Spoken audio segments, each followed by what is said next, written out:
Okay, can everyone see my screen? Is it visible? Yes, sir. Okay, okay, okay.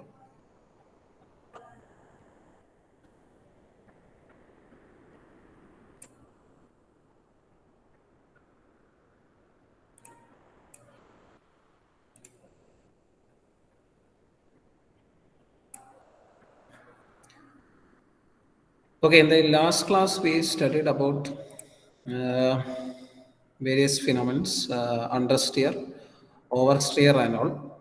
Now we are going to study about various geometries in steering.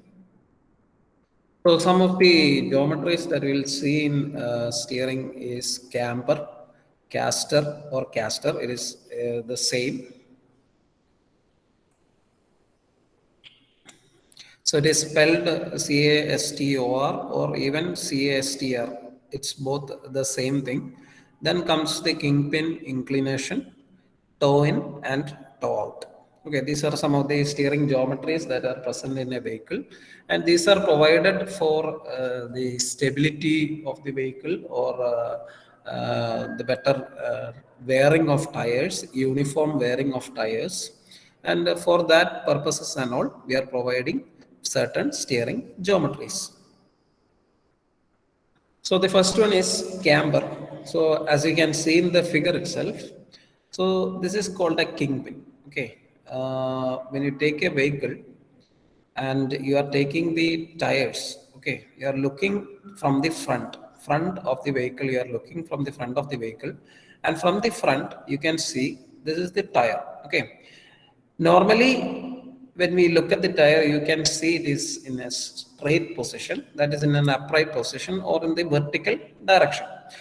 But when we mount the vehicle on a jacky or a ramp, okay, in a ramp you are raising the vehicle completely and the wheels are kept free from the road. Okay, when it is set in the road, it is set in such a way in modern cars, the wheels are set in such a way that when they touch the ground, they provide a vertical direction. Okay, that is how the tires are aligned inside a vehicle.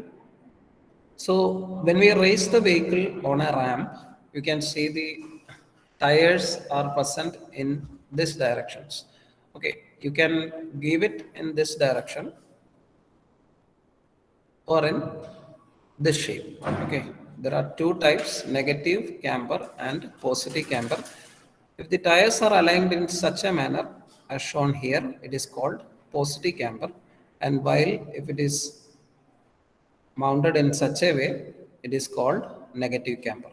Okay, so we have a vertical. Okay, when we look from the front of the vehicle, we have a normal vertical that is perpendicular to the road surface. Okay, when comparing with this vertical, the tire is inclined at an angle either towards the right, either towards the right or to the left. It is provided an inclination towards the right or the left of the vertical, and sufficiently an angle is created between the tire perpendicular or the tire vertical line and the normal vertical line provided here. Okay, there will be a angle present in between the road vertical and the tire vertical, and this is known as camber, the camber angle. It is an angle, so it can be the angle can be formed here or to the right side of the vertical also.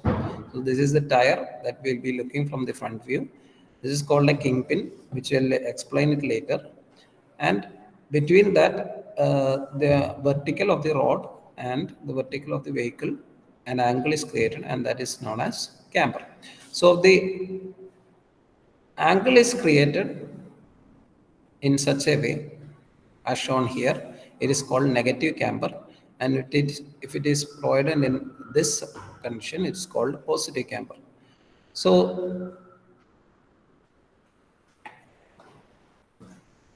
we can see here that positive camber reduces the offset, which results in lighter steering. So what is positive camber? You can see positive camber here. So positive camber provides better steering control. So you can align the vehicle or in a straight line motion, you can run the vehicle much more efficiently, or you can control the vehicle better while using a positive camber. And negative camber is used for better grip on the road. So you know that when a vehicle corners, a centripetal force is created, and due to that force the vehicle tends to slip outside the road surface. And to prevent that, if we provide a negative camber, the slip of the tire will be much less, and the vehicle will be forced onto the ground. So better grip is provided when we are providing negative camber. So this is an example of negative camber shown here. Old Formula One cars using negative camber. So the circuits provided in a the circuit provided in a Formula racing is a Formula 3 racing. So Formula 3, the road surface was the circuit was on a level road, and for providing better grip, negative camber was given. And positive camber you can see in auto rickshaws and all, you can see it clearly, and it is clearly visible, and you can see how the positive camber is given. So this will give better straight line motion, better steering control when going in a straight line. Okay. Next is the kingpin inclination or swell axis inclination. So you have earlier seen here, there is the kingpin shown in the figure. So this is the kingpin. So you can see this is the suspension in a vehicle. Okay, this is the suspension shown here. This is our camber angle. So camber angle was the vertical of the road surface. Here the vertical of the road surface is shown, and the vertical of the tire when seen from the front of the vehicle. When seen from the front of the vehicle, you can see a camber angle here. This is the camber angle, and kingpin inclination comes in between the vertical of the road and the suspension. You can see the suspension line shown here. And this is also known as the kingpin, and this make an angle with the vertical here. So this angle is the camber angle, and this is the kingpin inclination or the kingpin angle. Okay, it can be it depends upon the camber, whether it comes here or here. Basically, in all vehicles, it is provided at this side only, to the left side, as shown in this figure. So, it depends upon the point of view where we are looking from, and you can see this is the inclination, or that is called the kingpin inclination. It is made in between the vertical of the rod, which is perpendicular to the rod surface, and the vertical of the suspension system, or the direction of the suspension. You can see it here. So this is the angle shown here as steering axis angle, or it is known as kingpin inclination. So this is also a kingpin inclination. This is the upper wishbone, and this is the lower wishbone, and between that there is the angle. So this is in an inclined position. So this will be the vertical. There will be a vertical here from the tire, and you can see a kingpin angle formed between this.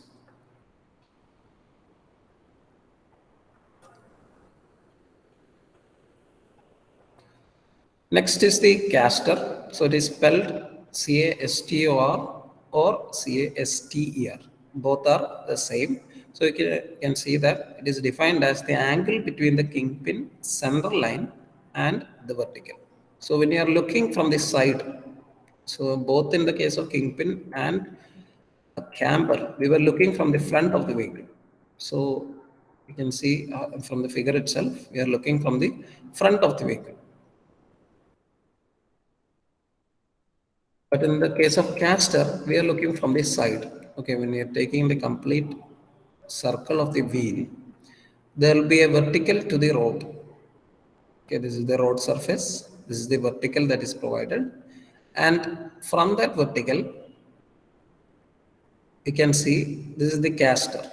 Okay, there will be the kingpin, the kingpin that we have shown here. Here also there is the kingpin, so it is inclined here.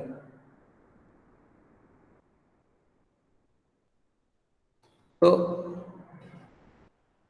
the vertical of the kingpin also, okay, from the vertical of the caster and between the vertical of the kingpin, an angle is made when looking from the side of the vehicle. We are looking from the side, and this angle is known as caster angle. Okay, the kingpin can be faced in this direction or this direction. If it is faced in this direction, the caster angle will be formed here on the right side, but here it is formed on the left side.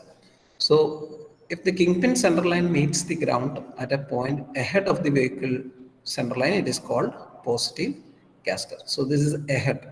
The kingpin is ahead than the vertical shown here. This is known as caster, positive caster. While if it is behind the vertical wheel, then it is called negative caster. If it is formed here, it is called as negative caster. So generally the angle is in range between 2 degree and 5 degree, not more than that. Okay, that is how the caster is placed. So you can see an example of a caster. This is a trolley, and this is how the kingpin is faced in this direction, and when comparing to the vertical, it is in the negative direction. This is the negative camber, while this one is the positive camber. Okay, this is how it is mounted. So you can see how it is mounted. The suspension also is provided in a slightly inclined manner, not in a vertical position.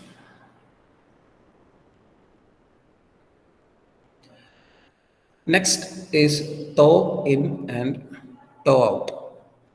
So this is the wheel we are looking from the front.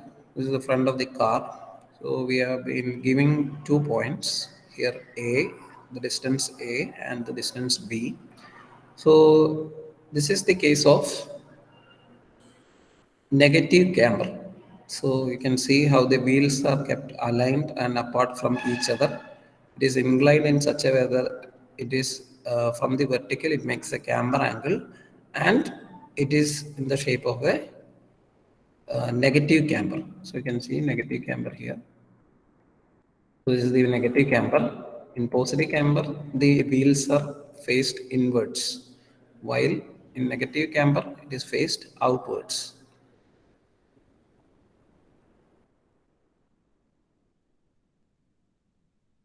So when looking from the front, in the case of this negative camber, toe in and toe out are given, and toe in is the amount by which the front wheels are set closer together at the front than at the rear when the vehicle is stationary.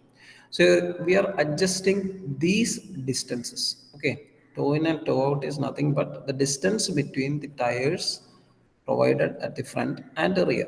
Okay, this is the front of the car, this is the rear, and we are this distance is being adjusted. Okay, camber was nothing but from the vertical and the vertical of the tire.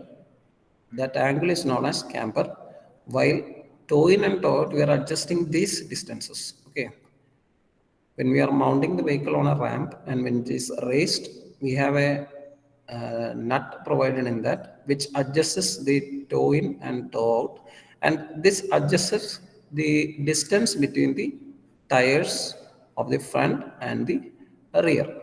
So in toe in, the front wheels are set closer together than the rear. So the front wheels are closer together. So it is closer here. You can see B is the greater distance here, while A is the smaller distance. Okay, that is B minus A. It is shown here. Okay, that is B is the greater distance. So the rear wheels are much apart when compared with the front wheels. So this is toe in condition, and the exact opposite is toe out. So the rears will be much inside and the front will be much more apart. Okay, kept apart. So the wheels are maybe set closer at the rear. So it is closer at the rear, than at the front, in which case the difference of the distance between the front wheels at the front and rear is called toe out. So here the distance of B is less than A. A is the greater distance, that is at the front the wheels are much apart when compared with the rear. So that is A minus B. So basically you can see toe in initially provides generally does not exceed 3 mm. So this is the maximum range at which the toe in and toe out are set. So it does not exceed 3 mm. Okay, so that is a toe in and toe out.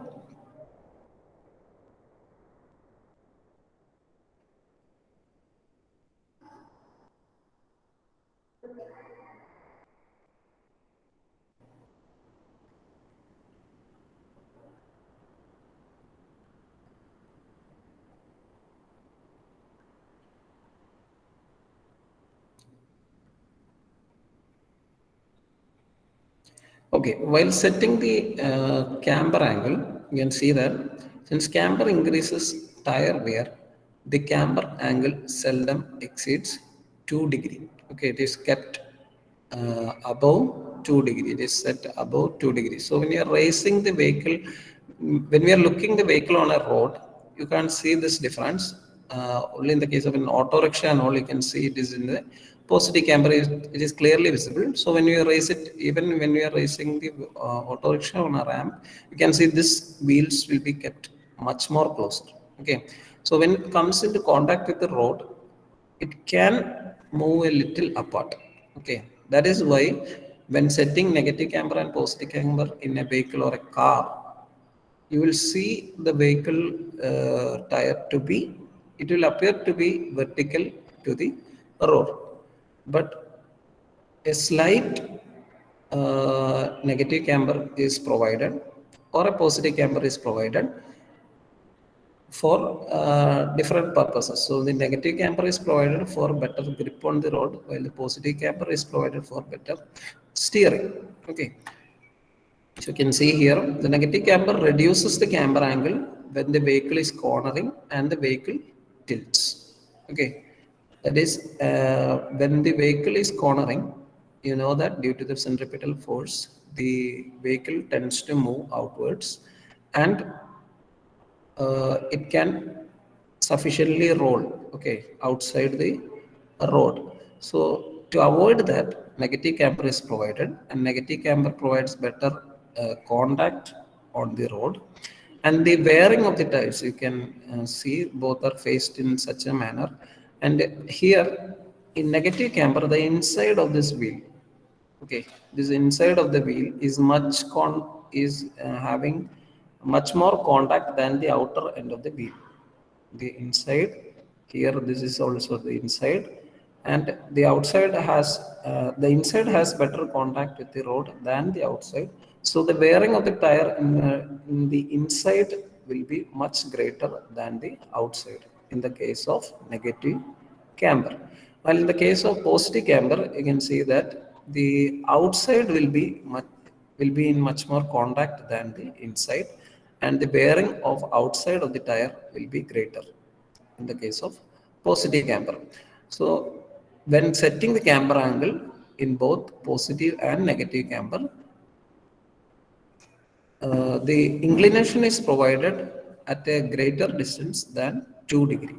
Okay, so these angles will be greater than 2 degree. So it is not a 30 and all, it is small degree differences only. A small camber is only provided. It is sufficiently greater camber can be observed in auto rickshaws due to provide better steering ability in the vehicle.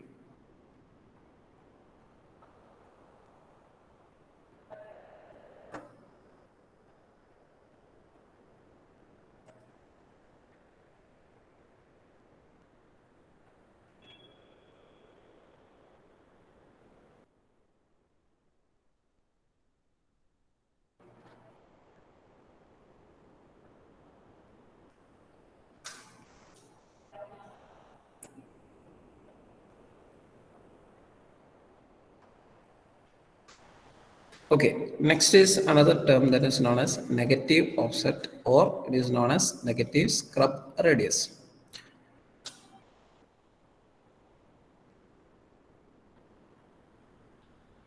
Okay, this is what is shown here. So this is the vertical of the tire, and this is the uh, upper wishbone, and this is the lower wishbone. Okay, it is the steering terms. So I'll tell you what is the wishbone and all. So this is the upper wishbone, this is the lower wishbone, and the tire is connected. The tire or the wheel hub is connected to these 2 points. Okay, as shown here. Also, you can see it here. Okay, so a vertical line passes through these 2 points. There is another vertical line that is passing to through the joints of upper wishbone and the lower wishbone. Here also you can see 2 points.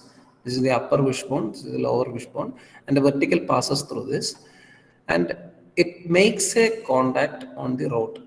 So you can see here, it will be contacted here. So if it is contact in this manner as shown here, this is called as positive offset. This is known as positive offset. So you can see the vertical meets this point, that is on the right side. Okay, it is ahead. Sorry, it is on the inside of the vehicle. It is contacting inside of the vehicle. So you can see here, this is the when looking from the front, this is the left tire. Okay, from the left tire, it will be to the this distance will be inside of the vehicle. So this distance X shown here, it is known as an offset, and this offset is formed between the vertical of the road or the ground and the vertical passing through the joints of the wishbone. Okay, this is the joints of the wishbone, and this distance is known as offset. Okay, and same is shown here. There is a vertical of the tire here, and the vertical of the wishbone or the line passing through the joints of the wishbone. This is the joint of the wishbone, and it makes contact with the road. This line makes contact with the road, and you can see a distance here. This is also known as an offset. If it is formed in this manner, it is known as positive offset, while if it is formed in this manner, it is known as negative offset. Okay, so basically, positive offset was used. They were used before, and nowadays negative offsets are being used. So this is positive offset, this is a negative offset.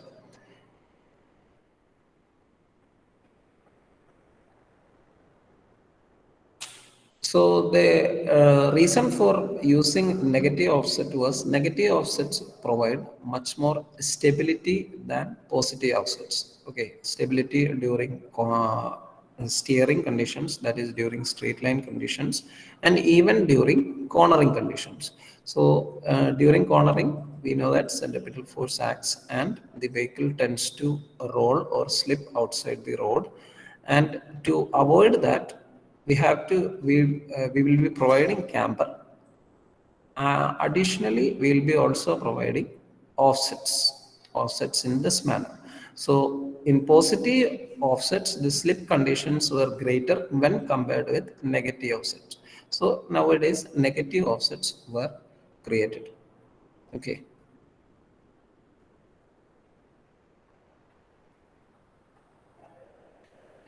Next is the steering gearbox. So I have already told you the steering system. So there was a steering wheel.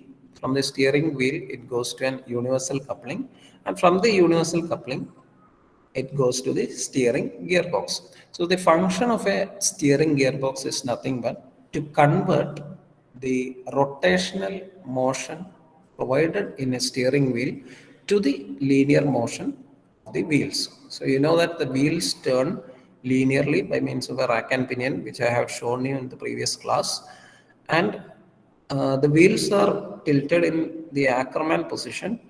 The Ackerman, similar to the Ackerman steering system, and To provide that motion, a steering gearbox is provided. Okay, we are providing the driver controls the steering wheel in a rotational manner at a certain degree, and this is then converted into the linear motion of the tire. Okay, it can be used to move the vehicle in the forward direction uh, or in the sideways to the right or the left. So for that purpose, we are using a steering gearbox. So various types of steering gearbox are present. The first one is screw and nut steering gear types. So we are providing, this is the steering wheel rod or the steering wheel shaft that is shown here. It is in the shape of a screw. So you can see there is a screw here. So there are basically so many threads provided here. This is the pitch. So from one point to the another, this is the pitch distance, and a thread is provided on the shaft, and certain grooves are provided in this nut. Okay, this is called the nut. This is the steering wheel shaft, which is in the shape of a screw, and this is the nut, which will be in the shape of uh, a rack or a, so you can see the figure here.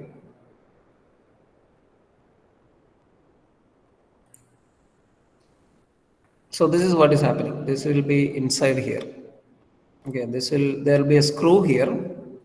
Okay, instead of this gear, there will be a screw here, and from this screw, a nut is provided with grooves as shown here. Okay, and when the driver exerts a rotational motion like this, turning left or turning right, the rotational motion of this screw will turn this nut sideways or in this linear direction. That is how the tires are changed in a screw and nut gear system. You can see how the tires are turned here. Okay, instead of this gear, these grooves are present inside the steering gearbox, which is present here, and the rotational motion is converted into the linear motion of the tire.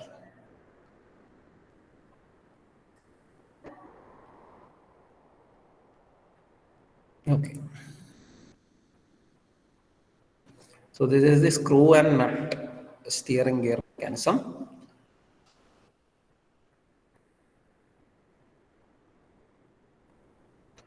Next is the worm and roller type steering gearbox.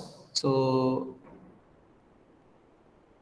this is known as the worm. So instead of providing a screw in this fashion, we are providing a worm. This is the steering gear shaft. So it is known as a worm. It is nothing. It is also in the shape of a screw, but sufficiently helical, and you can see how the grooves are formed here.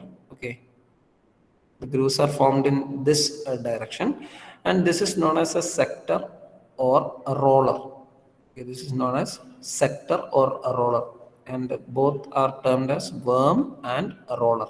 Okay, so we are rotating the steering wheel here, and the worm provides a rotational motion, and since it is in mesh with the sector provided here, the turning of the worm provides a rotational motion of the sector here.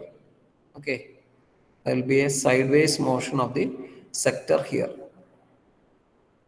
So sufficiently, again, as shown here, this is also you can see the worm will be mounted here, and it in turn moves the sector.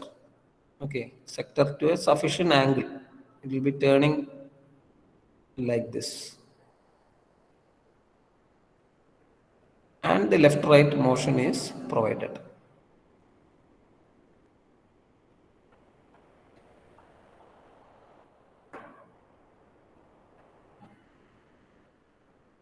Okay, then from the steering wheel, you can see there is a universal coupling shown here, or a universal joint. And the purpose of providing this universal joint, so you can see the steering shaft is kept in an inclined direction rather than keeping it in a vertical direction. So we know that when the vehicle moves on a bumpy road and all, there will be a vertical load coming onto the wheels, which will also come into contact. This load will also be affected in the steering gearbox. So when we are if we are providing a single shaft, instead of providing this universal joint, we are providing a single shaft. Sufficiently, the load that will be obtained at the steering wheel will be greater. So when that load exceeds a certain amount, this shaft can break apart and we will lose steering capability of the vehicle. To avoid that, we are providing this universal joint that is shown here. And this universal joint, we can adjust the steering wheel to sufficient inclination to provide or to transmit the power to the steering gearbox. For that purpose, we are providing this universal joint. So this is not shown here, but it is also present in all steering system. We are providing universal joint, and nowadays these are mounted. These systems are mounted in a hydraulic chamber, so that it reduces the ease of operation of the driver. So a small rotation of the steering wheel can provide larger force on the wheels or on the sector to move the tires. Okay. So in this system that is shown here, there will be an hydraulic system that will be present inside this steering gearbox, but here it is a purely manual system. So greater effort is required to turn the wheels in this case. So that's those are the two types, and we'll stop today's class. The next types we'll study in the next class.